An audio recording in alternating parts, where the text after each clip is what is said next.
No final de 2023, eu passei 58 dias na prisão, após ser falsamente acusado de um crime que eu nunca cometi. Eu fui preso sem ser ouvido, sem nenhuma prova, sem sequer prestar minhas declarações, apenas com a palavra de 3 amigos. Eu tive a minha vida exposta, tive a minha reputação destruída, e mesmo depois de provar a minha inocência e ser absolvido, ninguém se preocupou em ouvir o meu lado da história. Por isso, hoje eu resolvi falar sobre o que aconteceu, mostrar algumas provas que me inocentaram e compartilhar o que eu aprendi durante esse processo. Eu fui imoral? Com certeza. Eu fui hipócrita ao viver algo que eu pregava contra? Sim, eu fui. Mas eu nunca fui um criminoso. Apenas cometi erros e falhas ao quebrar princípios importantes para um cristão.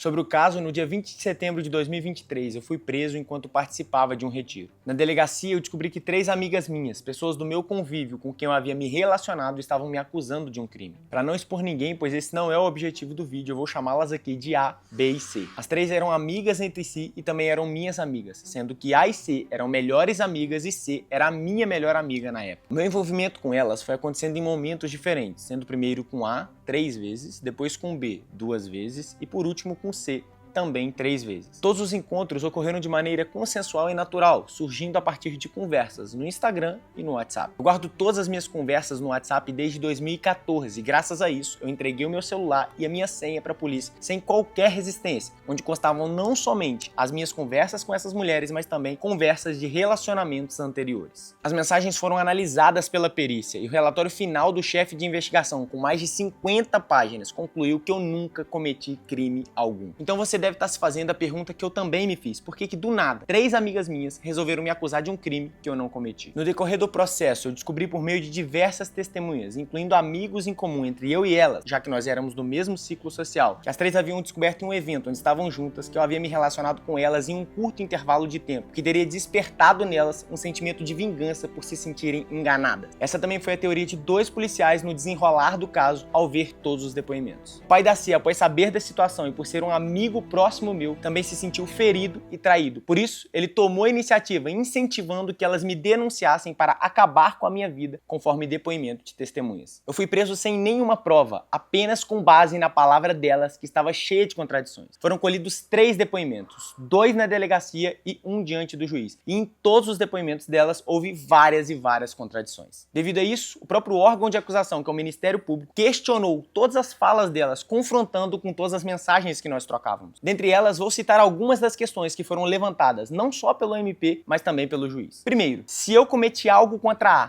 por que ela ainda se relacionou comigo mais 2 vezes? Segundo, se eu forcei B a fazer algo, por que 2 semanas depois ela voltou a me procurar, falou em casamento, filhos e disse que me pegaria de novo? Terceiro, se eu tivesse abusado de C, como isso seria possível com a minha irmã sentada ao lado no sofá? E por que ela permaneceria depois disso indo até a minha casa, fazendo janta para minha família e me convidando e me levando para passear com a família dela?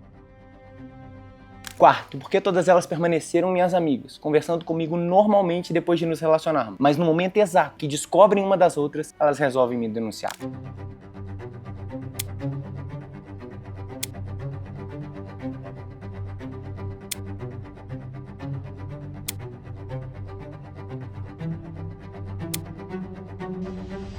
Ocorreram mais inúmeros questionamentos, tanto sobre o comportamento das mulheres, como também sobre a investigação conduzida pela delegada, onde o juiz entendeu que a investigação foi tão falha que não deveria nem ter gerado o processo, pois a acusação não tinha lógica nenhuma. No final, após já ter causado todos os danos possíveis à minha imagem, o próprio órgão de acusação, o Ministério Público, pediu a minha absolvição e o juiz me absolveu. Fizeram fakes falando que eu era um monstro, que eu havia violado diversas mulheres, que eu havia cometido crimes absurdos, mas até hoje ninguém se preocupou em postar a verdade. Pegaram um áudio extraído de uma conversa de cunho sexual, tiraram do contexto a fim de distorcer toda a verdade. Detalhe, o segredo de justiça foi quebrado desde o princípio. A mídia teve acesso a tudo. Ou seja, se tivesse algo que me incriminasse, por que não divulgaram? Depois que eu fui absolvido, por que ninguém divulgou os argumentos e provas que o juiz usou na sentença para me absolver e mostrar que eu fui estatisticamente mais um caso de falsa acusação no Brasil? Sobre um vídeo que gravei onde o tribunal da internet julgou se a confissão de um crime nunca foi. Foi uma confissão definição de pecado. Nós cristãos acreditamos que ter relação sexual fora do casamento é pecado, que defraudar emocionalmente é pecado. Eu reconheci isso, mas distorceram tudo e tentaram usar contra mim. Agora eu quero falar sobre o que tudo isso me ensinou, que é mais importante do que me defender. Eu quero mostrar como essa experiência me transformou. Eu vivia de forma incoerente com aquilo que eu acreditava. Estava aprisionado a pecados que me impediam de viver a plenitude do que Deus tinha para mim. E paguei um preço alto por isso. O orgulho me impediu de buscar ajuda para viver em santidade. E o pecado